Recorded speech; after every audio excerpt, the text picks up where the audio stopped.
오늘 주신 말씀은 사도행전 21장 27절부터 36절까지 되겠습니다.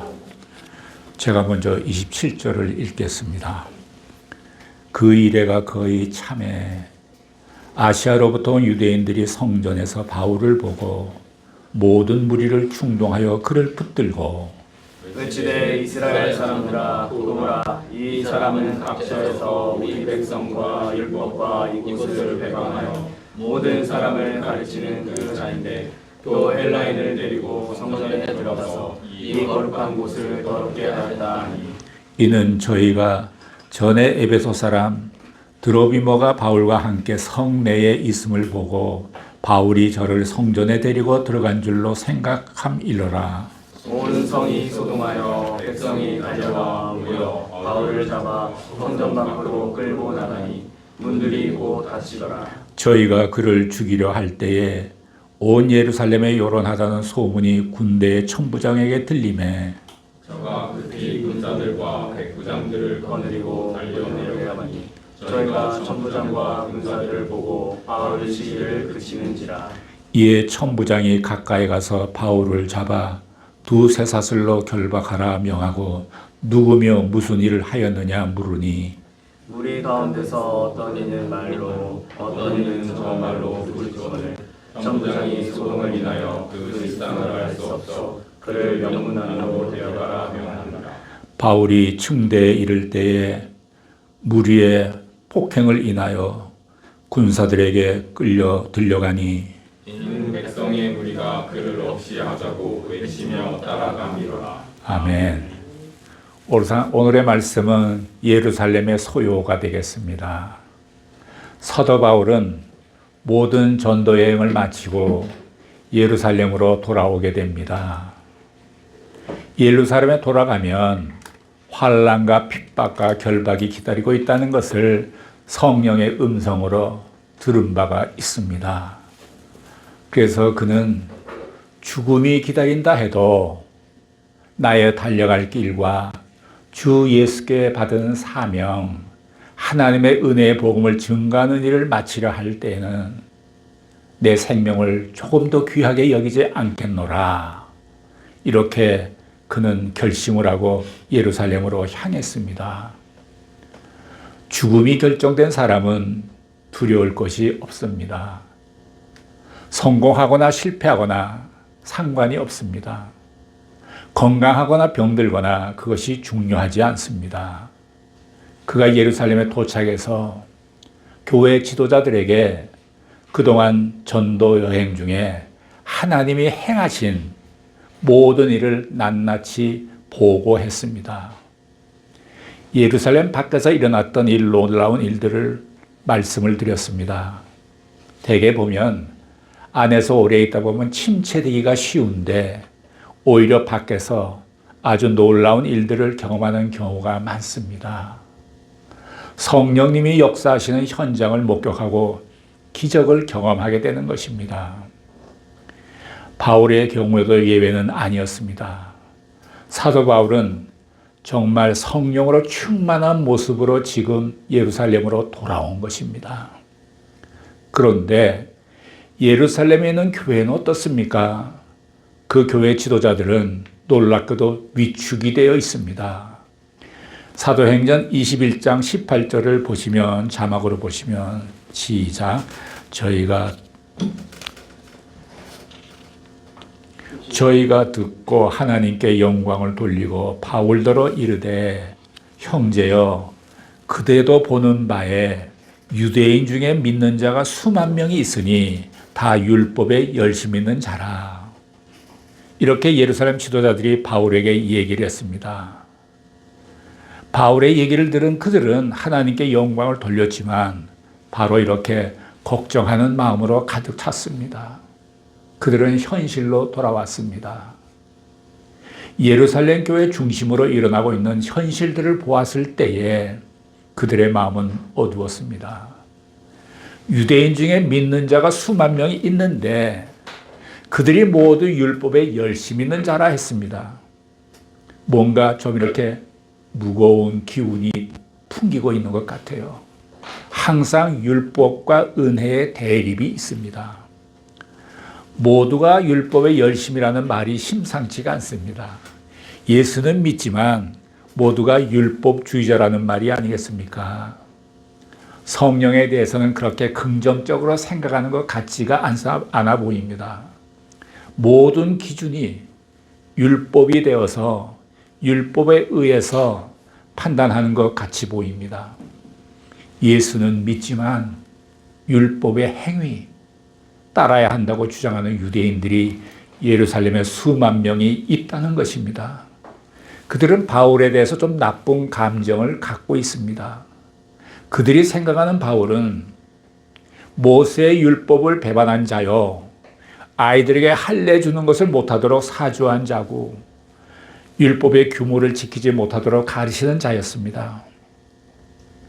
이러한 여러 가지 상황으로 볼 때에 예루살렘 교회 지도자들은 그들은 우울하게 만들었습니다. 생각해 보십시오.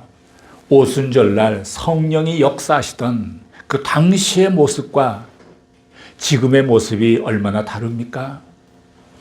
그땐 고난이 없었나요? 핍박이 없었나요? 역경이 없었나요? 아닙니다. 있었습니다. 그때 베드로는 감옥까지 들어가야 했습니다. 그때와 지금의 상황이 뭐가 다릅니까? 그때는 모든 사람의 성령으로 충만함을 받았지만 지금은 좌절과 두려움에 사로잡혀 있습니다. 우리 가운데 어떤 이는 열심히 예수를 믿게 되었을 때 아무 문제가 없었습니까? 그렇지 않습니다. 그때에도 역시 문제가 있었습니다. 오랫동안 신앙생활을 하다 보니까 시련과 핍박과 고난에 부딪히기도 합니다. 그때 자꾸 좌절하고 절망하다 보면 어려움을 겪게 되는 것입니다. 오늘 우리는 예루살렘 교회의 달라진 모습을 봅니다. 처음에는 고난과 핍박 속에서 흔들리지 않았습니다. 어렵고 불가능한 일이 일어나도 아무 문제가 되지 않았습니다. 그런데 세월이 지나다 보니까 그들의 담대함과 믿음은 사라지고 이제는 나약해져서 환경뿐만이 아니라 사람조차 무서워하게 되었습니다. 베드로는 제자들과 함께 갈릴리 바다를 건널 때 큰 풍랑이 일어나서 어려움을 겪게 되었습니다. 배가 뒤집힐 것 같게 되었습니다. 우리의 삶도 우리의 믿음도 이런 경험을 할 때가 있지 않습니까? 그럴 때일수록 주님은 가까이 계십니다. 물 위, 파도 위를 걸어서 예수님은 위기 가운데 있는 베드로와 제자들에게 다가오셨습니다. 베드로가 너무 놀랐습니다. 처음에는 유령인가 이렇게 생각했습니다. 그런데 주여, 만일 주시어든 나를 명하사 물 위로 오라 하소서 이렇게 말했습니다. 아니 이게 말이 됩니까? 물 위를 걷다니. 그런데 주님을 본 순간 이 베드로는 모든 이성과 상식에서 벗어났습니다. 주님은 베드로를 향하여 오라 라고 말씀했습니다. 그는 파도 치는 물 위에 발을 내디뎠습니다. 베드로는 물 위를 걷기 시작했습니다. 그리스도인의 삶은 땅 위를 걷는 것이 아니라 물 위를 걸어가는 것입니다. 어느 큰 교회 담임하던 목사님께서 담임 목사직을 내려놓고 아프리카의 케냐에 선교사로 가는 모습을 보면서 아, 저분은 물 위를 걸어가시는 분이구나 이런 생각을 했습니다. 또 어떤 분은 오지의 의료 선교사로 가서 환자들을 돌보며 전도하며 지내다가 자신이 병들어 죽어가던 어떤 선교사가 기억이 납니다. 그분도 물 위를 걸어가는 분이셨습니다. 좁은 문 좁은 길로 주님을 생각하며 가시는 분들도 땅 위를 걷는 것이 아니라 물 위를 걷는 사람들입니다. 여러분들도 예수님을 바라보면서 물 위를 걸어보시지 않겠습니까? 우리의 신앙이 이성과 상식과 경험의 틀 안에만 갇혀 있지는 않습니까? 사실 이것은 신앙이 아닙니다. 베드로는 물에 빠질 수밖에 없었습니다. 우리도 무엇이 다르겠습니까? 하나님께서 우리를 붙들어 주시 않는다면, 하나님 우리와 함께 하시지 않으면 우리가 도대체 무엇을 할 수 있겠습니까? 예수님은 물에 빠지는 베드로의 손을 붙잡아 주셨습니다.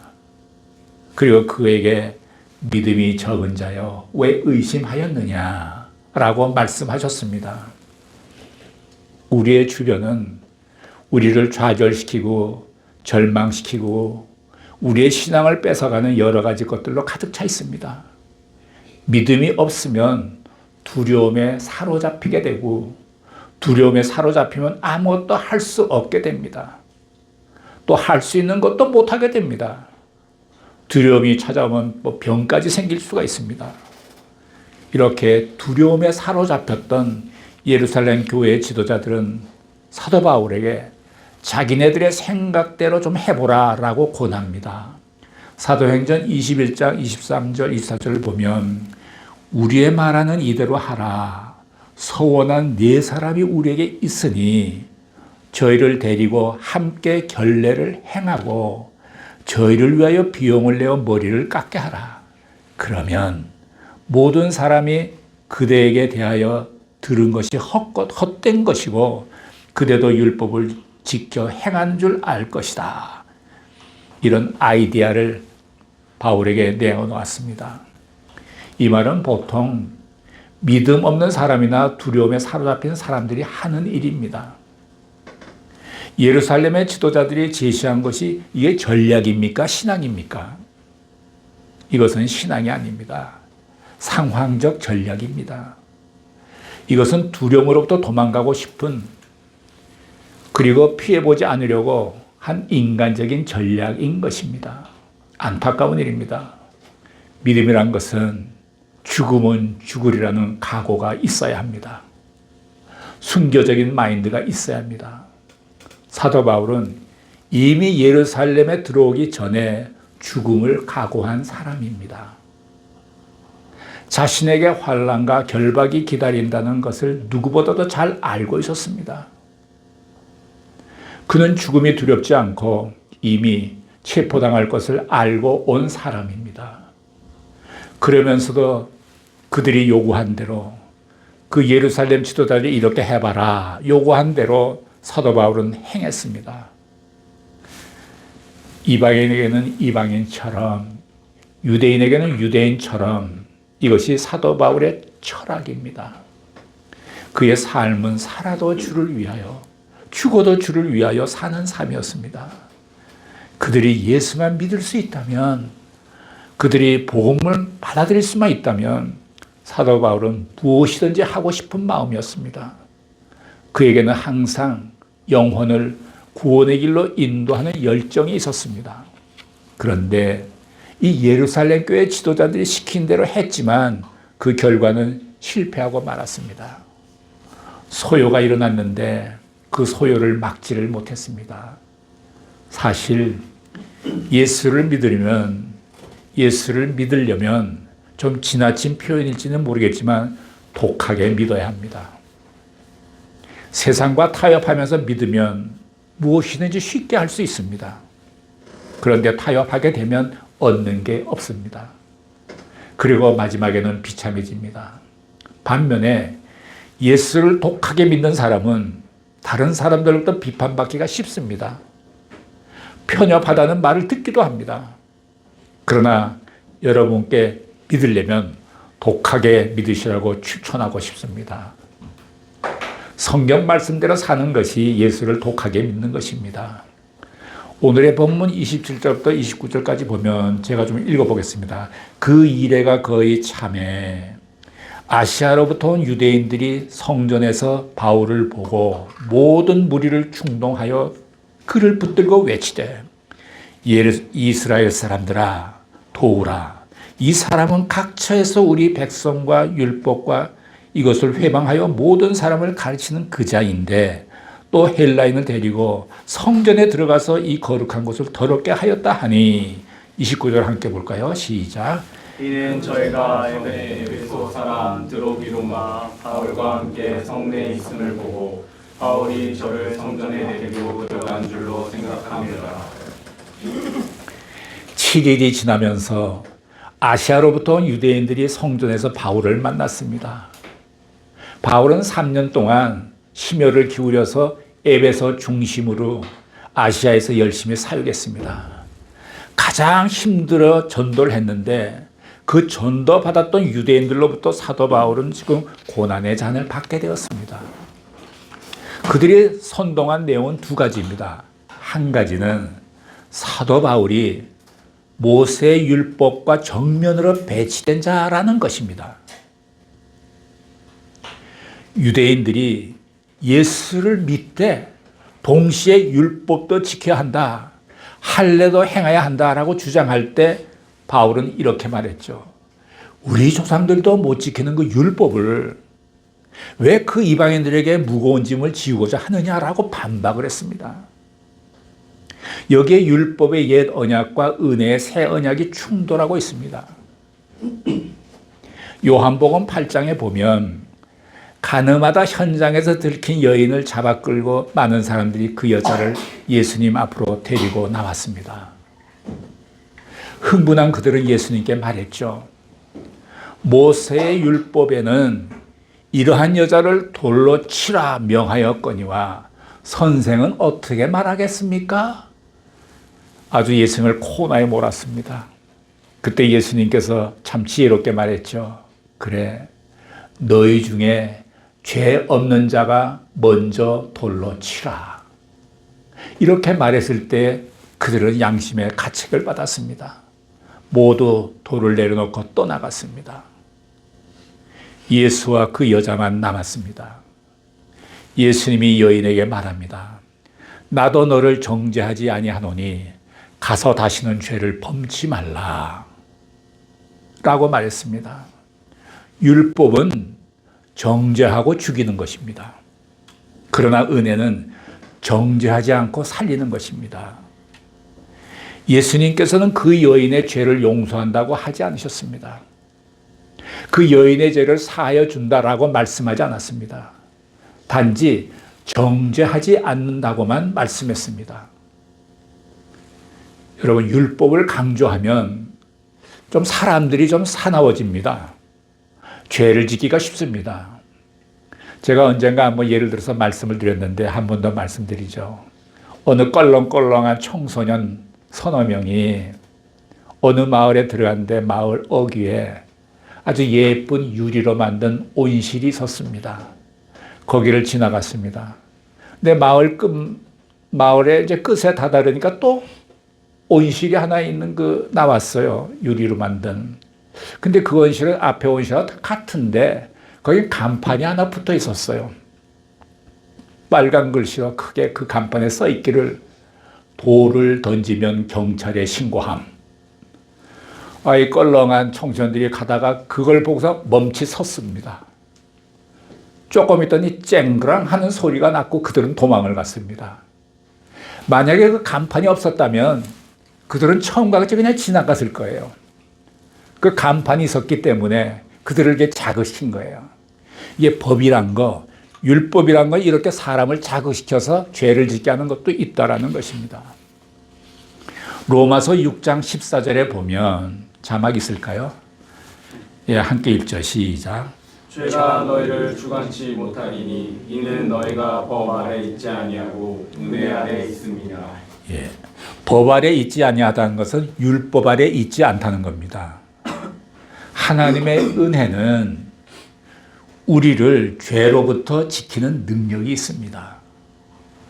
우리가 자녀를 기를 때에도 율법적이보다는 은혜에 이어야 합니다. 여러분, 도덕과 율법을 계속 강조하면, 가르치면 자기도 모르게 괜히 화가 납니다. 율법과 죄의 관계는 마치 자석과 세부치의 관계와 같습니다. 무엇이든지 법적으로 엄격하게 구속해서 행하게 되면 평안과 기쁨이 사라집니다. 그러나 은혜와 사랑으로 행하면 평안과 기쁨이 회복됩니다. 마귀는 우리들에게 하나님으로부터 온 은혜를 자꾸 잊게 합니다. 잊어버리게 합니다. 그리고 책임감만 기억나게 합니다. 자꾸 책임감을 물으면서 부족함을 지적합니다.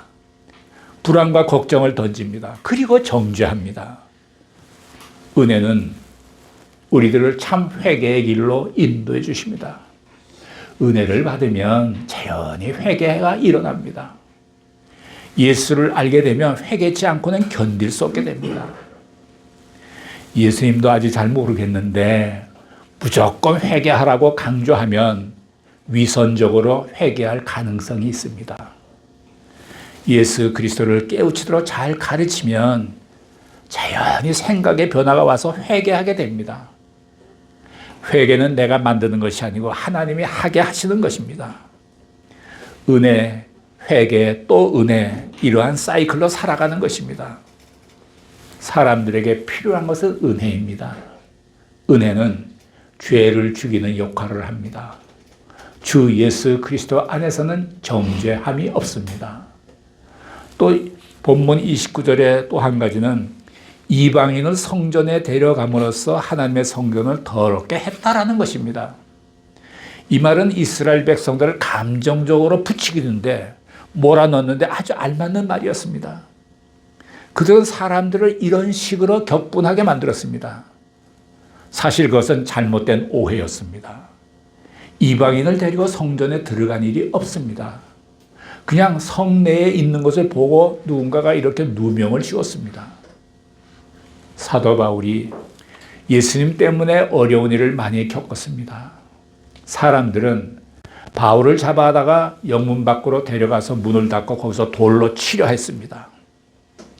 예루살렘의 지도자들은 다 어디 갔는지 말릴 생각도 안 하고 변호할 생각도 안 하고 어디 갔는지 참 안타깝습니다. 아무도 없는 거예요. 근데 이런 소동을 들은 로마 군인들이 나가서 바울을 결박하고 체포했습니다. 일단 돌 던지고자 하는 유대인들로부터 보호받게 되었습니다. 이 결박은 로마까지 가는 결박입니다. 하나님의 예언이 응답되는 결박입니다. 고난이라고 다 고난이 아닙니다. 어쩌다 망할 수도 있습니다. 그러나 그것이 도리어 축복이 될 수도 있습니다. 왜냐하면 그것이 하나님의 영광을 위한 인생의 전환점이 될 수 있기 때문입니다. 우리에게도 역시 생각지 못한 고난과 어려움이 찾아올 수도 있습니다. 그러나 염려하지 마십시오. 바울과 동행했던 하나님께서 여러분들과도 함께 하실 것이기 때문입니다.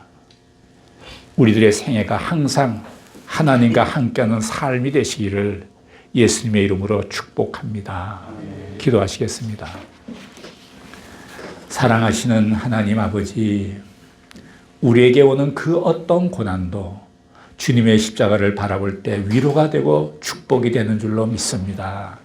이제 주님을 위해서 우리의 몸도 마음도 우리의 삶 전체도 드려지는 아름다운 축복이 있게 하여 주옵소서. 예수님의 이름으로 기도드렸습니다. 아멘.